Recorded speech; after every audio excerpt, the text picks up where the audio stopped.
दोस्तों, आप सबों का द वर्ल्ड ऑफ कंपटीशन में स्वागत है। मैं बबलू कुमार, आपके परिवार का एक सदस्य। हम लोग फिजिक्स का सेगमेंट शुरू किए हुए हैं और फिजिक्स के सेगमेंट में हम लोगों का 4 क्लास हुआ था, जिसमें 50-50 क्वेश्चंस का टेस्ट लेकर हम लोग आए हुए थे और 200 प्रश्न हम लोग कंप्लीट कर चुके हैं। अभी जो हम लोगों का टेस्ट शुरू होगा वो 201 से शुरू होगा और हम चाहते हैं क्योंकि 100 प्रश्न का टेस्ट अब चालू हो, क्योंकि आप लोगों का जो क्षमता है वो बढ़ चुका है। अब 50 प्रश्न आप इजी वे में लगा लेते होंगे, मन बैलेंस रहता होगा, तो हम चाहते हैं 100 प्रश्न का आपका टेस्ट शुरू हो और आप 100 क्वेश्चंस जब लगाएंगे तो चूँकि एग्ज़ाम माहौल में 100 क्वेश्चंस रहना है तो 2 घंटा मिलता है। तो हम लोग अगर 1 घंटा में अगर 100 क्वेश्चंस कंप्लीट कर लें तो अति उत्तम है। और आइए हम लोग शुरू करते हैं बिना समय को व्यर्थ किए। तो पहला प्रश्न है, इत्मीनान से गंभीर हो जाइए और आप देखें कि 100 प्रश्न में कम से कम आपको 80 मार्क्स जरूर आना चाहिए।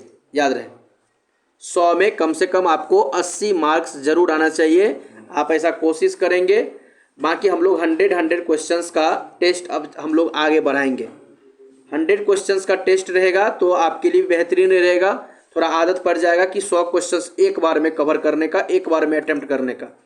क्योंकि 25 पहले दिए, 50 किए, फिर 50 से अब चाहते हैं 100 कर दें, ठीक है। और जब दादा वीडियो लेकर आएंगे तो उसमें 500 का रहेगा एक बार में। दादा वीडियो में 500 का रहेगा और चाहे सब्जेक्ट होगा तो पूरे इस पार से उस पार तक, मतलब स्टार्ट से लेकर अंत इंड तक, पॉइंट तक हम लोग का उसमें रहेगा दादा वीडियो में। तो हम लोग ऐसा करते हैं। पहला प्रश्न है हम लोगों का कि मानव शरीर का सामान्य तापक्रम 98.8 डिग्री फ़ारेनहाइट है, तो सेल्सियस में क्या होगा। तो हमने आपको सूत्र बताया था कि C/5 बराबर F - 32/9। F का मान रख दीजिए, C का मान निकल आएगा। तो आप इसे जब हल करेंगे तो आपको उत्तर कितना आया होगा। अगर आप टेस्ट दे रहे हैं तो आप इसे हल करें और हल करने के बाद इसका उत्तर आप निकालेंगे तो आपको उत्तर आएगा 36.89 डिग्री सेल्सियस। 36.89 degree Celsius. तो आपका उत्तर बिल्कुल ऑप्शन नंबर सी हो जाएगा। अगला प्रश्न है, सेल्सियस स्केल पर मानव शरीर का जो सामान्य तापमान होता है वो एग्जैक्ट होता है 36.9 डिग्री सेल्सियस, लेकिन एग्ज़ाम हॉल में जब लगभग में रहता है तो हम लोग 37 डिग्री सेल्सियस भी मारते हैं। यहाँ ऑप्शन हो जाएगा सी। अगला प्रश्न है स्वचालित इंजनों हेतु निम्न में से कौन सा एक क्वेश्चन है जो स्वचालित इंजन है उसके लिए कौन सा एक हिमरोधी के तौर पर प्रयुक्त होता है। हिमरोधी के तौर पर प्रयुक्त होता है। बहुत अच्छा प्रश्न है। ऑप्शन आपके सामने में ये रहा। अगर आपने इसका एथिलीन ग्लाइकोल अटेम्प्ट किया है तो आपका उत्तर बिल्कुल सही है। एथिलीन ग्लाइकोल आपका उत्तर बिल्कुल सही है। ऑप्शन नंबर बी हो जाएगा।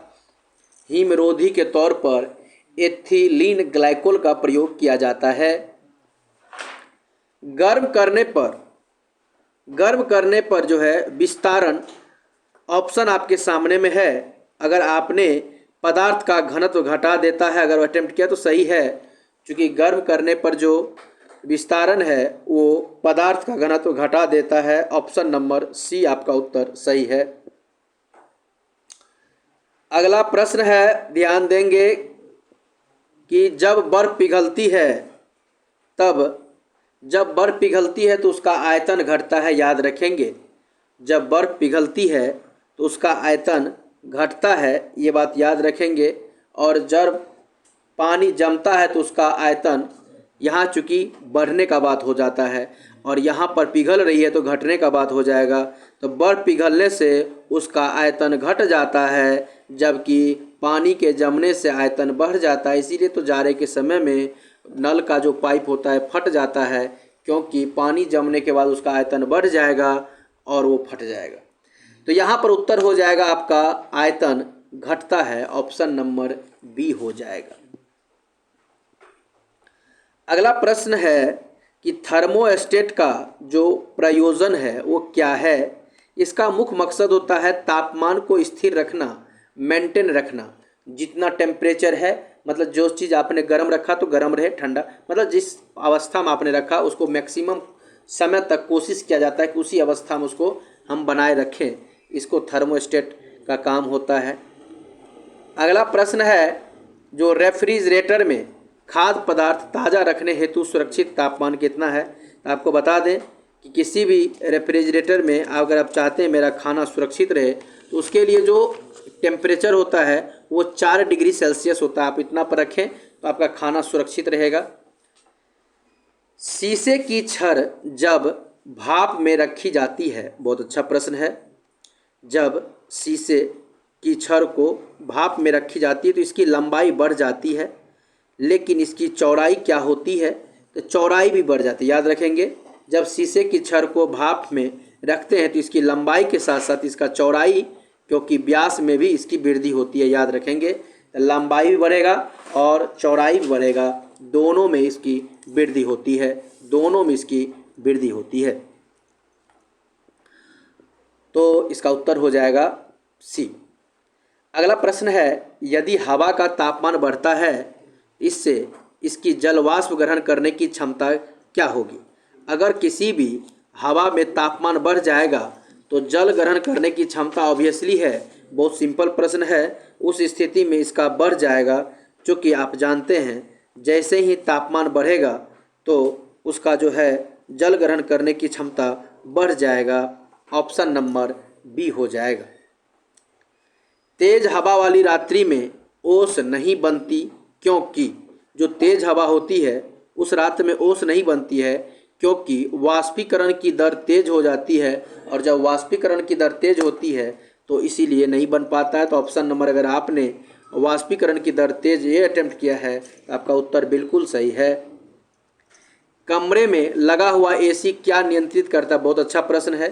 जो एसी होता है वो क्या नियंत्रित करता है, कमरे में लगा हुआ एसी क्या नियंत्रित करता है। अगर आपने आर्द्रता और तापक्रम अटेम्प्ट किया है तो सही है, क्योंकि आर्द्रता को भी और टेम्परेचर को भी कंट्रोल करता है।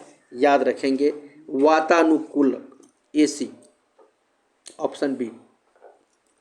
कमरे को ठंड किया जाता है या जा सकता है, बहुत अच्छा प्रश्न है। जो कमरे है उसको ठंड किया जा सकता है संपीड़ित गैस को छोड़ने से, ऑप्शन नंबर बी हो जाएगा, उससे किया जाता है। निम्न अवस्थाओं में से किसमें गीले कपड़े सबसे जल्दी सूख जाते हैं। याद रखेंगे, जो गीला कपड़ा होता है जल्दी सूख जाएगा, इसमें से कौन सा कंडीशन हमारे पास अवेलेबल रहेगा। अगर आर्द्रता और तापमान की पॉसिबिलिटी जिसमें, देख लीजिए, आर्द्रता जिसमें कम और टेम्परेचर ज़्यादा, ऑप्शन नंबर कौन में दिख रहा है, तो ऑप्शन अभी तक तो सी में दिख रहा है। तो आप देखेंगे 20 डिग्री आर्द्रता है और 60 डिग्री तापमान है। तो अगर आर्द्रता 20 डिग्री हो और टेम्परेचर 60 डिग्री सेल्सियस हो तो इसमें कपड़ा जल्द सूख जाएगा, ऑप्शन नंबर सी हो जाएगा। जब पानी में साधारण नमक मिलाया जाता है तो पानी के क्वथनांक बिंदु और हिमांक बिंदु क्या होता है, बहुत अच्छा है। उस स्थिति में क्वथनांक बढ़ता है और जमाव बिंदु घटता है। याद रखेंगे, जब पानी में नमक मिलाते हैं तो उसका क्वथनांक बढ़ जाता है और हिमांक घट जाता है, हिमांक घट जाता है, ऑप्शन नंबर सी हो जाएगा। कहता है थर्मस बोतल में जो पेय पदार्थ होता है को कुछ समय तक अगर उसी ताप पर रखें, अगर हम उसी ताप पर अगर हम रखें तो उस स्थिति में उसकी दीवार पर निम्न में से कौन सी परत चढ़ाई जाती है। इसके लिए तो रजत परत चढ़ाते हैं। याद रखेंगे, रजत परत को ही हम लोग सिल्वर प्लेटिंग कहते हैं। तो सिल्वर प्लेटिंग लगाकर उसको जब हम ये करते हैं, स्टील पर जब हम सिल्वर परत या कांच पर जब सिल्वर परत चढ़ाते हैं तो उस स्थिति में वह जो है बोतल आप देखेंगे थर्मस बोतल के नीचे में जो है वो स्टील ये रहता है। अगला प्रश्न है पसीने का मुख्य उपयोग है, बहुत अच्छा प्रश्न है। ध्यान देंगे, बहुत अच्छा प्रश्न है। पसीने का मुख्य उपयोग क्या है? तो जो पसीना होता है उसका मुख्य उपयोग यही है कि हमारे शरीर के जो गर्मी है, टेम्परेचर है, उसको नियंत्रित करे। अर्थात आपको पता होना चाहिए शरीर के तापमान को नियंत्रित करना ही इसका मूल मकसद होता है। तो इसका ऑप्शन अगर आपने ताप को नियंत्रित रखा है तो सही है, ऑप्शन नंबर ए हो जाएगा, शरीर का ताप नियंत्रित रखने में। शरीर की सतह से पसीना बहना द्वारा जल की हानि निर्भर करती है, बहुत अच्छा प्रश्न है। तो पसीना बहना जल की जो हानि निर्भर करती है वो केवल वातावरण के ताप पर या वातावरण की नमी पर? बिल्कुल, तापमान कितना है इस पर भी निर्भर करता है और वहाँ की नमी कितनी है इस पर भी निर्भर करता है। तो इसका ए और बी दोनों हो जाएगा, तापमान और नमी दोनों पर निर्भर करता है।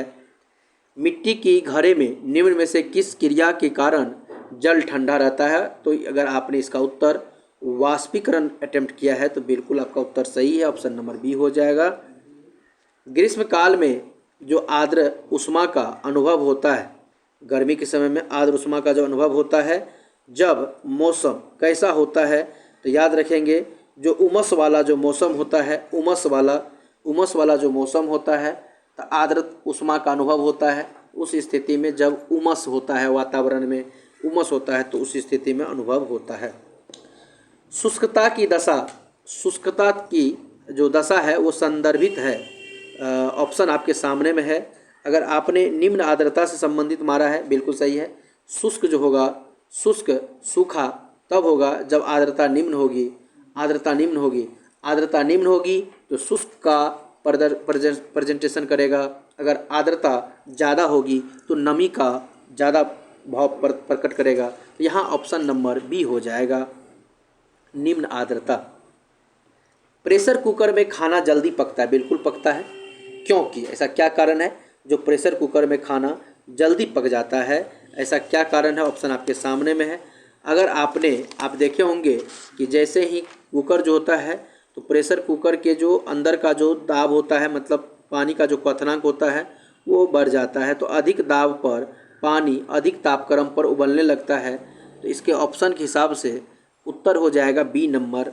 तो अधिक दाब पर पानी अधिक तापक्रम पर उबलने लगता है, ये बात सही है। दाब बढ़ेगा तो उबलने लगता है अधिक दाब पर, तो ऑप्शन बी हो जाएगा। जब पानी को 0 डिग्री से 100 डिग्री तक गर्म किया जाता है तो इसका आयतन क्या होगा? बहुत अच्छा प्रश्न है। जब 0 डिग्री से लेकर 100 डिग्री तक हम गर्म करते हैं तो उस स्थिति में इसका जो आयतन है वो क्या होगा? तो आप याद रखेंगे, अगर 0 से 100 रहे या 0 से 10 डिग्री रहे, इसको अलग अलग वेरिएंट में पूछते रहता है, कभी 0 से 10 कहता है, कभी 0 से। तो मैं आपको बता दूं, 0 डिग्री से लेकर 4 डिग्री सेल्सियस तक पहले आयतन घटेगा। 0 डिग्री से लेकर 4 डिग्री सेल्सियस तक पहले आयतन घटेगा और 4 डिग्री सेल्सियस के बाद आयतन बढ़ने लगता है। ये बहुत अच्छा कॉन्सेप्ट है। 0 डिग्री से 4 डिग्री सेल्सियस तक आयतन पहले घटेगा और 4 डिग्री के बाद आयतन बढ़ने लगता है। तो ऑप्शन आप डी अटेम्प्ट करेंगे। जब किसी क्वेश्चन है, बहुत अच्छा प्रश्न है, याद रखेंगे, किसी बोतल में पानी भरा जाता है और उसे जमने दिया जाता है तो बोतल टूट जाता है। थोड़ा देर पहले हमने कॉन्सेप्ट बताया था। तो उस स्थिति में ऐसा क्या कारण होता है? क्योंकि आप जानते हैं पानी जमने पर उसका आयतन बढ़ जाता है। तो आयतन बढ़ने के कारण जो है वह बोतल टूट जाता है, तो पानी जमने पर फैलता है, ऑप्शन ए हो जाएगा। अगला प्रश्न है, शांत प्रकोष्ठ जो है, ध्यान देंगे थोड़ा सा, शांत, यहाँ जो इससे पहले का प्रश्न था वो था, इसका उत्तर होगा पानी जमने पर फैलता है। बिल्कुल सही है, क्योंकि आयतन बढ़ता है तो इसीलिए पानी जमने पर वो फैल जाता है। ये बात आपको याद रहना चाहिए, ठीक ना। तो अगला प्रश्न है, जो शांत प्रकोष्ठ होता है या यहाँ शीत होना चाहिए, शीत प्रकोष्ठ से में भंडारित फल, शीत मतलब ठंडा वाला जो एरिया होता है उसमें जो भंडारित फल होता है वो अधिक समय तक चलते हैं। तो ठंडा एरिया में जो फल है वो अधिक समय तक चलता है, ठीक ना, अधिक समय तक चलता है। तो क्योंकि ऐसा क्या कारण है? तो याद रखेंगे, इसका मुख्य कारण होता है कि श्वसन की दर घटा दी जाती है उसमें, तो श्वसन की दर घट जाती है, इसी कारण वो लंबा समय तक चलता है, तो ऑप्शन सी हो जाएगा। अगला प्रश्न है, हाइड्रोजन से, क्वेश्चन है, हाइड्रोजन से भरा हुआ जो पॉलीथीन है, हाइड्रोजन से भरा हुआ जो पॉलीथीन है का गुब्बारा पृथ्वी के स्थल से छोड़ा जाता है तो वायुमंडल में, क्वेश्चन है, वायुमंडल में ऊंचाई पर जाने से क्या होगा? तो ये बहुत अच्छा प्रश्न है। ऊंचाई पर जाने से उसकी आमाप में जैसे जैसे ऊंचा जाएगा उसकी वृद्धि होने लगेगी, और आमाप में जैसे जैसे ऊपर जाने पर वृद्धि होने लगेगा तो उस स्थिति में वो आगे ऊपर जाने के बाद वो फट जाता है। इसका उत्तर हो जाएगा गुब्बारे का आमाप में वृद्धि होती है, तो ऑप्शन नंबर बी हो जाएगा, ऑप्शन नंबर बी हो जाएगा। कमरे में रखे रेफ्रिजरेटर का दरवाज़ा खोलकर, कमरे में, प्रश्न है, कमरे में रखे रेफ्रिजरेटर का दरवाज़ा खोलकर, क्वेश्चन ऑप्शन का आपके लगाएंगे तो क्या होगा? तो जैसे ही आप रेफ्रिजरेटर का दरवाज़ा खोलेंगे तो कमरा जो है थोड़ा, अगर आप घर में फ्रिज को खोल देते हैं तो उस स्थिति में रूम ठंडा नहीं होता है बल्कि गर्म होता है, तो अंततः कमरे को थोड़ा गर्म कर सकता है, ये याद रखेंगे, ऑप्शन नंबर सी हो जाएगा। निम्न में से कौन सी यांत्रिक तरंगे हैं, कौन सी यांत्रिक तरंगे हैं? ऑप्शन आपके सामने में है। कौन सी यांत्रिक तरंगे हैं? ऑप्शन आपके सामने में है। अगर आपने ध्वनि तरंग को चुना है तो बिल्कुल सही है। ध्वनि तरंग एक यांत्रिक तरंग है जो कि अनुदैर्ध्य तरंग है, जबकि प्रकाश एक अनुप्रस्थ तरंग है, याद रखेंगे। अनुदैर्ध्य तरंग का उदाहरण कौन सा है, जस्ट बताए। ध्वनि जो है एक अनुदैर्ध्य तरंग होता है, याद रखेंगे। दीर्घ रेडियो तरंग पृथ्वी की किस सतह से परावर्तित होती है? तो अगर आयन मंडल आपने चुना है तो बिल्कुल सही है।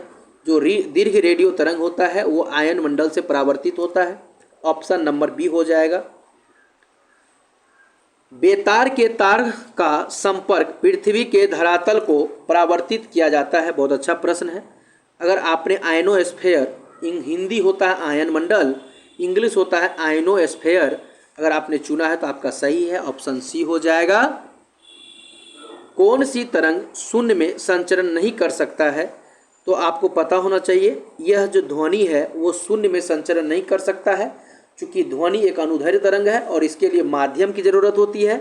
और चाहे ध्वनि ठोस में गुजर सकता है, द्रव में, गैस में, लेकिन जहाँ माध्यम नहीं होगा वहाँ ध्वनि नहीं गुजरेगा, इसीलिए निर्वात में ध्वनि नहीं गुजरता है, याद रखेंगे। यही कारण है कि चंद्रमा पर वायुमंडल नहीं है, माध्यम नहीं है, इस कारण से ध्वनि नहीं सुनाई देता है। और इसीलिए चंद्रमा पर बम फटता है तो धरती पर सुनाई देगा, बिल्कुल नहीं सुनाई देगा क्योंकि माध्यम नहीं है। तो ये सब बात आपका क्लियर होना चाहिए। अगला प्रश्न है, कॉस्मिक किरणें, बहुत अच्छा प्रश्न है।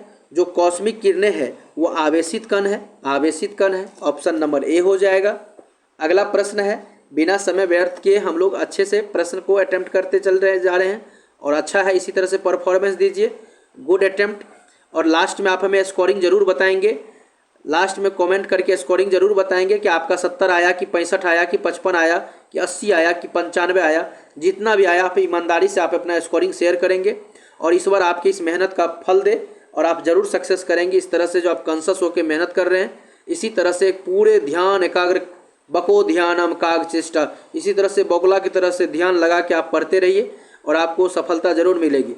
अगर कोई एक आध बार हार भी जाते हैं तो अपनी हिम्मत को मत तोड़ना। आपके पास जब तक सामर्थ्य है आप तब तक लड़ो और लड़ने के बाद आपकी विजयी होगी, ये मेरा वचन है। लेकिन हाँ, आप अपने हिम्मत को मत तोड़ना और मैदान छोड़कर मत भागना। मैदान छोड़कर भाग जाओगे तो हाथ में कुछ नहीं लगेगा, लेकिन मैदान में टिके रहोगे तो कम से कम एक भी शत्रु को तो जरूर नाश कर दोगे, ये बात तो तय है। इसीलिए मैदान में बने रहना, ये मेरा आपसे अनुरोध है, याद रखना। क्योंकि आप दूर हो, देख नहीं पा रहे हैं, लेकिन आप हमें देख जरूर पा रहे हो, तो हम चाहते हैं कि आप मेरे बातों को समझें और समझते भी हैं। चूँकि आप समझते हैं तभी आप लगातार टेस्ट लगा रहे हैं, और आपकी इस मैच्योरिटी के लिए बहुत बहुत धन्यवाद और ईश्वर आपको सफल करें। लेकिन कमेंट में जरूर आप अपना स्कोरिंग लिखना। कहता है, पारा उच्च आवृत्ति की तरंग, क्वेश्चन है, पारा जो है उच्च आवृत्ति की तरंग साधारणतः संचारित की जाती है, साधारणतः संचारित की जाती है। तो अगर आपने अंतरिक्ष तरंग के रूप में अटेम्प्ट किया, बिल्कुल सही है, अंतरिक्ष तरंग के रूप में की जाती है, सी नंबर हो जाएगा। दो उत्तरोत्तर जो श्रृंग होते हैं अथवा दो उत्तरोत्तर गर्त के बीच की दूरी को क्या कहते हैं? इसको तरंग धैर्य कहते हैं, याद रखेंगे, इसको तरंग धैर्य कहते हैं। ऑप्शन बी हो जाएगा। अगला प्रश्न है, इजी प्रश्न है, ध्यान देंगे, कोई दिक्कत की बात नहीं है। विद्युत चुंबकीय तरंग का वेग होता है, आपको पता है, 3 × 10⁸ मीटर पर सेकेंड होता है। 3 × 10⁸ मीटर पर सेकेंड। अगर आपने ऑप्शन ए अटेम्प्ट किया है, अगर आपने ऑप्शन ए अटेम्प्ट किया है तो आपका उत्तर 100% सही है, याद रखेंगे। अगला प्रश्न है कि क्रिस्टल की संरचना जानने के लिए निम्न में से किसको प्रयोग में लाया जाता है? इसमें से आपके सामने में है। अगर आपने एक्स किरण का यूज़ किया है तो सही है, क्रिस्टल की संरचना जानने के लिए एक्स किरण का प्रयोग किया जाता है। एक्स किरण का एक रडार जो शत्रु के वायुयान की उपस्थिति का पता लगाता है कि वो अभी कहाँ है, नहीं है, तो कहता है जो प्रयोग लाया था उसके लिए कौन सी तरंग का प्रयोग करते हैं? उसके लिए हम लोग रेडियो तरंग का यूज़ करते हैं। ये रडार में जो है उसके लिए रेडियो तरंग का प्रयोग करते हैं, याद रखेंगे। जब समताप मंडल में ओजोन का अवक्षय हो जाता है तो पृथ्वी के धरातल पर जो पतित विकिरण है कि तरंग दैर्घ्य कितनी हो जाती है? अगर आपने 10⁻⁷ एम अटेम्प्ट किया है तो आपका उत्तर बिल्कुल सही है, याद रखेंगे, ऑप्शन नंबर बी। अगला प्रश्न है, दूर संचार के लिए जो प्रयुक्त तरंग है वो कौन सी तरंग होती है? तो वो तो माइक्रोवेव होता है, ऑप्शन नंबर डी हो जाएगा, माइक्रोवेव, याद रखेंगे। अगला प्रश्न है, जो आंतों के रोगों को निदान के लिए, क्वेश्चन है, आंतों के रोगों के निदान के लिए निम्न किरणों का उपयोग किया जाता है, तो किसका उपयोग करते हैं? एक्सरे का यूज़ करते हैं, एक्सरे, ऑप्शन नंबर ए हो जाएगा। कहता है सीटी स्कैन करने में प्रयोग में लाई जाती है। सीटी स्कैन में हम लोग जनरली एक्सरे किरण का यूज़ करते हैं, एक्स किरण का यूज़ करते हैं, ऑप्शन नंबर डी हो जाएगा। ध्वनि का वेग अधिकतम कहाँ होता है? ध्वनि सबसे ज़्यादा ठोस में होता है, याद रखेंगे। और ऑप्शन में ठोस कौन सा है आप देख लें, उसको अटेम्प्ट करें। तो धातु जो है एक ठोस है, अगर आप धातु अटेम्प्ट किए हैं तो आपका उत्तर बिल्कुल सही है। ध्वनि तरंग का सबसे तीव्र प्रगमन होता है, ध्वनि तरंग का जो सबसे ज़्यादा गमन होता है वो होता है ठोस में, उसके बाद द्रव में, फिर गैस में। निर्वात में ध्वनि गमन नहीं करता है, याद रखेंगे। क्वेश्चन है, यदि VA, VW और VS क्रमशः वायु, जल और इस्पात में ध्वनि की गति है तो बताएं कौन सा सही होगा? तो ये तो बहुत इजी प्रश्न है। सबसे पहले इस्पात होगा, तो ऑप्शन देख लीजिए, इस्पात में कहाँ जा रहा है? तो VA हो जाएगा, VA हो जाएगा। फिर उसके बाद जो है जल हो जाएगा और उसके बाद जो है वायु हो जाएगा, अर्थात option number A VA, VW और VS। तो याद रखेंगे, इसको हम लोग सजाएंगे तो हमको दिखेगा ऑप्शन नंबर ए हो जाएगा, याद रखेंगे। गति,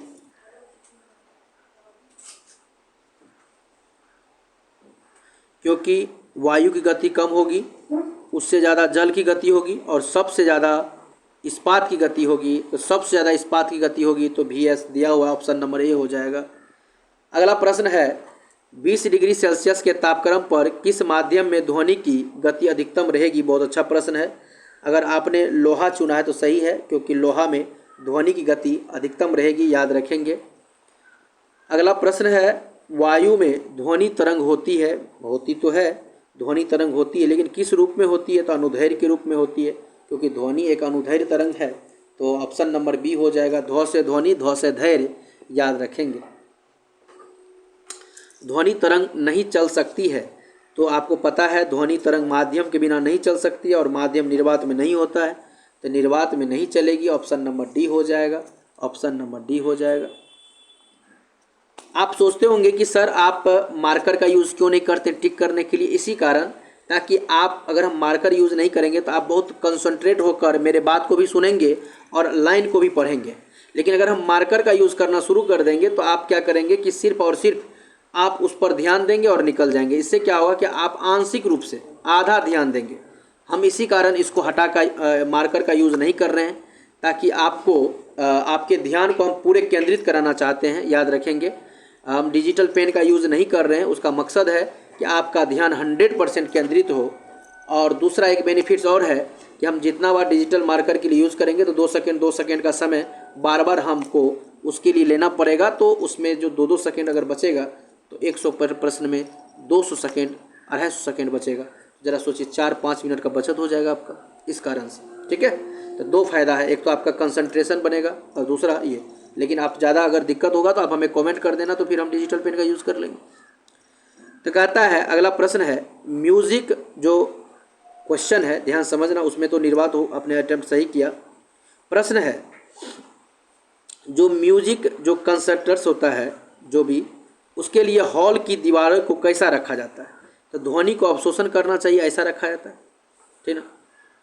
जो कंसर्टर्स है मतलब म्यूजिक के लिए, वो हॉल का दीवार ऐसा बनाता है जो कि उसको क्या किया जा सके, अवशोषण किया जा सके। तो ऑप्शन नंबर डी इसका उत्तर सही है।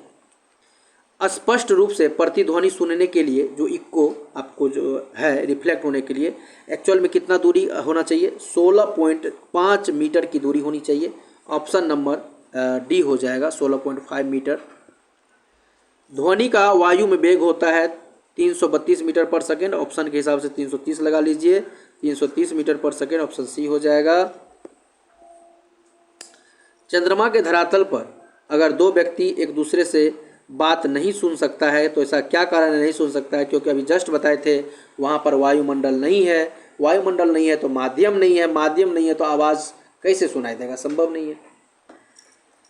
तो ऑप्शन नंबर बी आपका उत्तर बिल्कुल सही है। प्राश्रव वे ध्वनियाँ हैं जिनकी आवृत्ति होती है। तो हमने आपको बताया था, एक होता है अवश्रव, एक होता है श्रव, एक होता है प्राश्रव।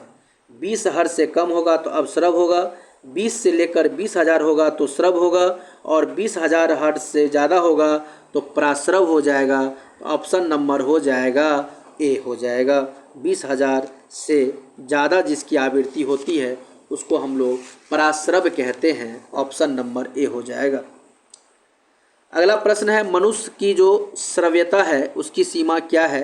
तो मनुष्य की श्रव्यता की सीमा है, याद रखेंगे, 20 से लेकर 20,000 हर्ट्ज, तो इसको श्रव्य कहते हैं। ऑप्शन नंबर ए हो जाएगा।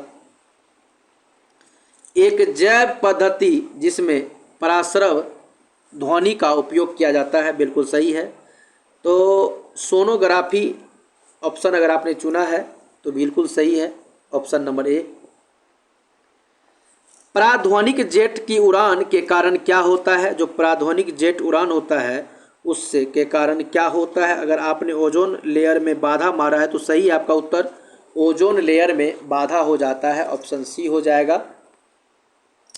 डेसिबल किसे मापने के लिए प्रयोग किया जाता है? बहुत अच्छा प्रश्न है, याद रखेंगे। डेसिबल जो है, डेसिबल किसे मापने के लिए प्रयोग किया जाता है? ऑप्शन आपके सामने में है। अगर आपने वातावरण में ध्वनि चुना है तो बिल्कुल, ये तो इजी प्रश्न था ही, तो डेसिबल से हम लोग ध्वनि मापते हैं। ऑप्शन नंबर सी हो जाएगा। जब 2 लोग आपस में बात करते हैं तो कितने डेसिबल ध्वनि उत्पन्न हो रहा है वहाँ पर? बहुत अच्छा प्रश्न है। जब 2 लोग आपस में बात करते हैं तो वहाँ पर लगभग, याद रखेंगे, जब 2 लोग आपस में बात कर रहा है तो कितना डेसिबल वहाँ उत्पन्न हो रहा है? ऑप्शन के हिसाब से बिल्कुल इजी है, छांट लीजिए आप।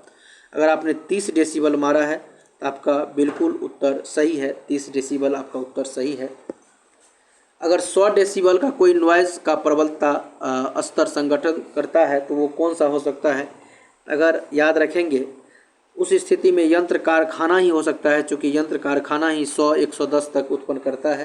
तो ऑप्शन सी हो जाएगा।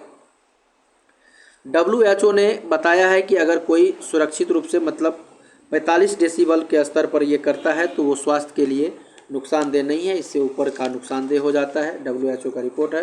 तो 45 डेसिबल याद रखेंगे। मनुष्य के लिए शोर की जो सह सीमा है करीब करीब होती है, वो लगभग जो है 85 डेसिबल तक मनुष्य जो है किसी शोरगुल को बर्दाश्त कर सकता है। इससे ऊपर के शोरगुल को बर्दाश्त करने में थोड़ा सा मुश्किलें ज़्यादा हो जाती है। तो ऑप्शन नंबर बी हो जाएगा। कहता है मनुष्य के लिए मानक ध्वनि स्तर कितनी है। आप मानक जो है 80 डेसिबल है ऑप्शन के हिसाब से, लेकिन ऑप्शन में है नहीं तो आप ऐसा करेंगे, इसके लिए आप 60 डेसिबल आप अटेम्प्ट कर सकते हैं। 60 डेसिबल बिल्कुल सही है। तो अगला प्रश्न है निम्न में से किसकी तरंग लंबाई सबसे अधिक होती है। किसकी तरंग लंबाई सबसे अधिक होती है। क्योंकि अगर ध्वनि 80 डेसिबल पर हो जाएगा तो ध्वनि प्रदूषण होने लगता है।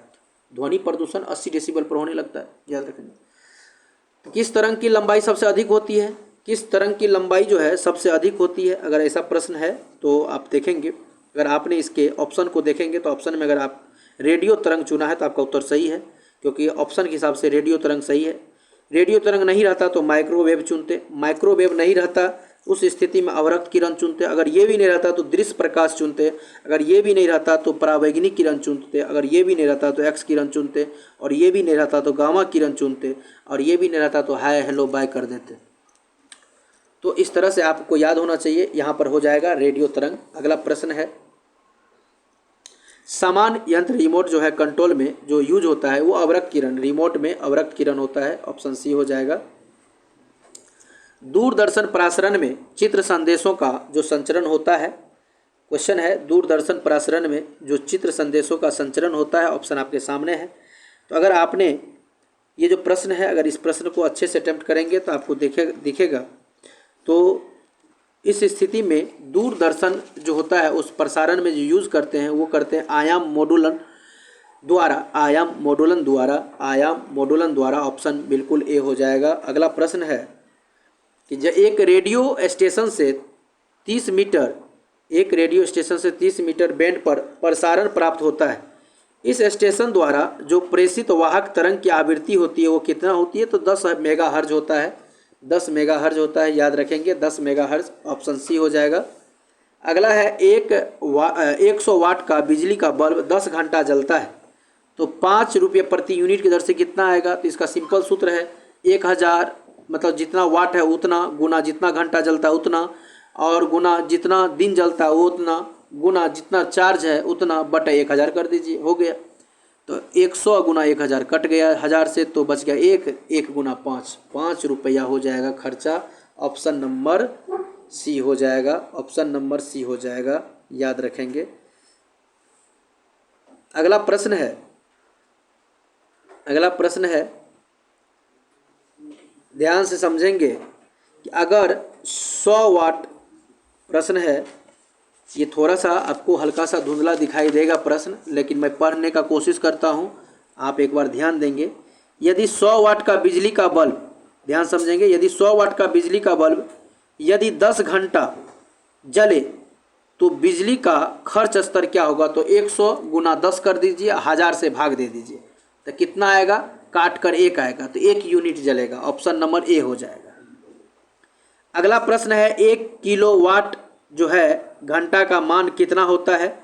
1 किलोवाट घंटा का मान अगर आपने 3.6 गुना 10 पावर 6 जूल अटेम्प्ट किया, सही है, 3.6 गुना 10 पावर 6 जूल हो जाएगा, ऑप्शन। अगला प्रश्न है, मैं इसे भी पढ़ने का कोशिश करता हूँ। प्रश्न है कि 220 जो वोल्ट जनरेटर से एक बल्ब जुड़ा है, बिल्कुल जुड़ा है, यदि धारा 0.5 एम्पियर है तो बल्ब की शक्ति क्या होगी। बहुत अच्छा प्रश्न है। तो आप याद रखेंगे 220 गुना 0.5 आप करिए तो आपको जो हल होकर आएगा वही उत्तर हो जाएगा। तो 110 हो जाएगा उत्तर, 110 हो जाएगा, बिल्कुल सही है, याद रखेंगे 110 हो जाएगा। W बराबर VIT। विद्युत चुंबकीय जो प्रेरण है वो आधारित होता है, बहुत अच्छा प्रश्न है, विद्युत चुंबकीय प्रेरण आधारित होता है, वो डायनेमो हो गया और विद्युत मोटर, ये दोनों का दोनों विद्युत चुंबकीय प्रेरण सिद्धांत पर। तो डायनेमो और विद्युत मोटर, यहाँ सी और डी दोनों उत्तर होगा मेरे हिसाब से, तो सी और डी दोनों चुन लीजिए आप। डायनेमो का कार्य क्या है, बहुत अच्छा प्रश्न है, ये एक यांत्रिक है, तो यांत्रिक ऊर्जा को विद्युत ऊर्जा में बदलने का काम करता है। डायनेमो यांत्रिक ऊर्जा को विद्युत ऊर्जा में बदलने का काम करता है, ऑप्शन नंबर सी हो जाएगा। अगला प्रश्न है विद्युत ऊर्जा को यांत्रिक ऊर्जा में कौन बदलता है। बहुत अच्छा प्रश्न है। विद्युत ऊर्जा को यांत्रिक ऊर्जा में कौन बदलता है, ऑप्शन आपके सामने में है। अगर इस प्रश्न को अच्छे से अटेम्प्ट करेंगे तो आपको बहुत इजी प्रश्न दिखाएगा, क्योंकि डायनेमो का जस्ट उल्टा होता है। क्योंकि विद्युत ऊर्जा को यांत्रिक, याद रखेंगे, यंत्र को विद्युत में डायनेमो बदलता है, तो विद्युत को यंत्र में जो है वो मोटर बदलता है। अगर आप इस प्रश्न का देखेंगे तो विद्युत मोटर इसका उत्तर हो जाएगा, विद्युत मोटर हो जाएगा। अगला प्रश्न है ऐसा उपकरण जो रासायनिक ऊर्जा को विद्युत ऊर्जा में बदलता है, मतलब रासायनिक ऊर्जा को विद्युत ऊर्जा में बदलता है, ऐसा कौन सा उपकरण है। तो अगर आपने बैटरी चुना है तो सही है, रासायनिक ऊर्जा है, विद्युत ऊर्जा में बदलता है तो बैटरी हो जाएगा, ऑप्शन ए हो जाएगा। निकेल कैडमियम बैटरी का जो प्रयोग होता है बहुत अच्छा है, तो वो ऑप्शन है आपके सामने में। तो किस में होता है, क्या कैलकुलेटर में निकेल कैडमियम वाला बैटरी, बिल्कुल सही है। ट्रांजिस्टर में तो होता ही है, तो दो हमको पता है। तो कार्डलेस इलेक्ट्रॉनिक ये भी हो जाएगा, तो ऑल ऑफ दीज हो जाएगा, इसका उत्तर डी हो जाएगा, याद रखेंगे। बिजली बल्ब का तंतु बना होता है, ऑप्शन आपके सामने में है। तो जो बिजली बल्ब का तंतु होता है वो टंगस्टन का बना होता है, ऑप्शन डी हो जाएगा। जलते हुए विद्युत बल्ब के तंतु का ताप सामान्यतः होता है, कितना तक होता है। जलते हुए जो बल्ब का तंतु का तापमान होता है वो कितना होता है। अगर आपने 2000 से 2500 डिग्री सेल्सियस अटेम्प्ट किया तो आपका उत्तर सही है, ऑप्शन सी हो जाएगा। 3 पिन बिजली जो है के प्लग में सबसे जो लंबा पिन होता है वो उसको जोड़ना चाहिए, किसके साथ जोड़ना चाहिए। अगर आपने आधार सिरे से चुना है तो सही है, आधार सिरे से इसको जोड़ना चाहिए, आधार सिरे से इसको जोड़ना चाहिए, याद रखेंगे। अगला प्रश्न है कि विद्युत उपकरण में अर्थ का उपयोग होता है। विद्युत उपकरण में जो है अर्थ का उपयोग होता है, सुरक्षा के लिए होता है। हम लोग जो अर्थ लगाते हैं, अर्थ यूज़ करते हैं, वो सुरक्षा के लिए, ऑप्शन सी हो जाएगा। आपस में जुड़ी दो आवेशित वस्तु के बीच विद्युत धारा नहीं प्रभावित होती है। उसका कारण है क्योंकि समान विभव पर नहीं होती है, समान विभव पर नहीं होती है, ऑप्शन नंबर डी हो जाएगा। अगला प्रश्न है कि सर्वाधिक विद्युत चालकता वाला तत्व कौन सा है। अगर आपने चांदी चुना है तो बिल्कुल सही है, ऑप्शन ए हो जाएगा। फ्यूज का सिद्धांत क्या होता है, प्रश्न है जो फ्यूज का सिद्धांत क्या होता है। तो विद्युत का ऊष्मीय प्रभाव होता है, अर्थात विद्युत का ऊष्मीय प्रभाव, ऑप्शन नंबर बी हो जाएगा। हेलोजन लैंप का जो तंतु है निम्न की मिश्र धातु का होता है, वो किस मिश्र धातु का होता है। बहुत अच्छा है। अगर आपने टंगस्टन और सोडियम चुना है, टंगस्टन और सोडियम चुना है, टंगस्टन और सोडियम चुना, ऑप्शन सी चुना, तो आपका उत्तर सही है। हेलोजन लैंप जो है, जो तंतु होता है वो टंगस्टन और सोडियम का, टंगस्टन और सोडियम का होता है, टंगस्टन और सोडियम का होता है, टंगस्टन और सोडियम का होता है, ऑप्शन सी हो जाएगा। बहुत अच्छा।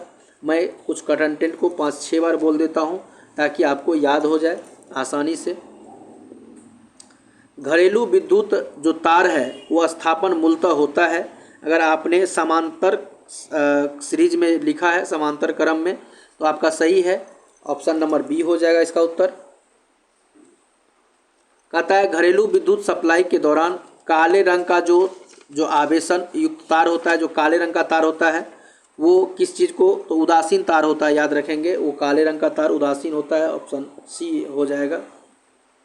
मानव शरीर के विद्युत प्रतिरोधकता का जो परिमाण होता है वो कितना होगा। मानव शरीर का जो प्रतिरोध का मान होता है वो 10 पावर 4 ओम होता है, याद रखना, 10 पावर 4 ओम होता है, 10 पावर 4 ओम होता है, ये बात को ध्यान आप रखना। कहता है सामान्य ट्यूबलाइट में कौन सी गैस होती है। तो ट्यूबलाइट में आर्गन के साथ साथ मरकरी भरा जाता है, आर्गन प्लस मरकरी हो जाएगा। आर्गन के साथ साथ मरकरी होता है, ऑप्शन नंबर सी हो जाएगा, याद रखेंगे। ट्यूबलाइट में आर्गन और के साथ मरकरी होता है, बिल्कुल सही है। CFL का फुल फॉर्म क्या होता है। कॉम्पैक्ट फ्लोरेसेंट लैंप होता है, compact fluorescent lamp, option A हो जाएगा। अगला प्रश्न है, याद रखेंगे, फ्लोरेसेंट ट्यूब में कौन सी गैस भरी जाती है? अगर आपने मरकरी और नियॉन चुना है, मरकरी और नियॉन तो सही है। अगला प्रश्न है, श्वेत प्रकाश की जो नली में, क्वेश्चन है श्वेत प्रकाश की नली में कैसे पैदा होता है? श्वेत प्रकाश को नली में, श्वेत जो है प्रकाश को नली में कैसे पैदा करता है? अगर आपने अणु को दौलित करके लिखा है, अणु को दौलित करके पैदा करता है, ऑप्शन डी तो बिल्कुल सही है। लास्ट प्रश्न हम लोगों के टेस्ट का है, लास्ट प्रश्न हम लोगों के टेस्ट का है, एक तार में बहती विद्युत धारा एवं विभवांतर प्रत्येक को 2 गुना बढ़ा दिया जाए, प्रत्येक को 2 गुना बढ़ा दिया जाए तो उस स्थिति में विद्युत शक्ति क्या हो जाएगी? तो विद्युत शक्ति 4 गुना बढ़ जाएगी, विद्युत शक्ति 4 गुना बढ़ जाएगी। ऑप्शन नंबर बी हो जाएगा। और इस तरह से हम लोगों का 5वां टेस्ट कंप्लीट हुआ।